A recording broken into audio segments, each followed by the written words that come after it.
No versículo 14, Amós ele vai dizer que não é profeta nem filho de profeta. Então você vai perceber que aqui nesse versículo, no final do capítulo 7, existe essa, você vai perceber um pouquinho mais a respeito de Amós, de como ele se entende, de como ele se apresenta.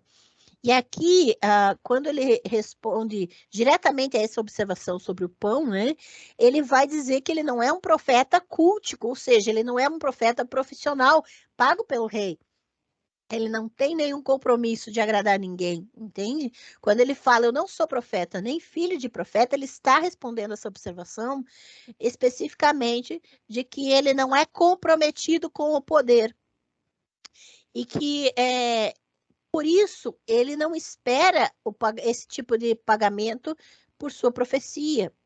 A expressão filho de profeta também se refere aos discípulos que constituíam o segmento de determinados profetas, que geralmente poderiam ser ou profetas culticos ou profetas carismáticos, né?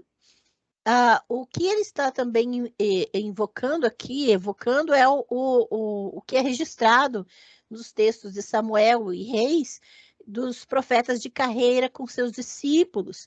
E aí ele está apontando que isso não, que não é essa a função dele. Ele está se distinguindo dos profetas culticos e se distinguindo dos profetas carismáticos, tá? Os profetas carismáticos cultivavam também êxtases, né? Estados extasiáticos, com a ajuda tanto de instrumentos musicais quanto de substâncias alucinógenas. Então, Amós não, Amós, ao contrário, ele é pastor de ovelhas, ele possivelmente é comerciante de animais, agricultor, e ele é levado a profetizar por um chamado da divindade. E aqui ele se coloca, ele se apresenta detalhando um pouquinho mais da sua profissão, porque ele fala dos frutos, né, daquilo que ele cultiva. Quando ele fala desses frutos, os sicômoros, né? Eu não sei se vocês sabem, mas os sicômoros produzem uma fruta bem semelhante a um figo. E o verbo utilizado aqui no versículo 14, né?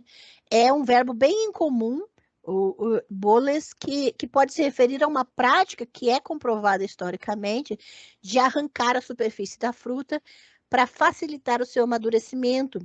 Então, o que ele está falando aqui ele que quando é traduzido por cultivador de sicômoros, né, na Bíblia de Jerusalém, por exemplo, fala que ele é aquele que arraspa ou que bate nos sicômoros, e isso é a representação exatamente do ato de fazer as frutas amadurecerem, tá bem?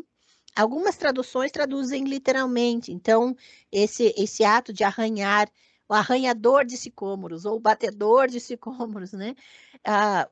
Qualquer tradução dessas é bem literal, porque mostra essa prática que ele tinha, né?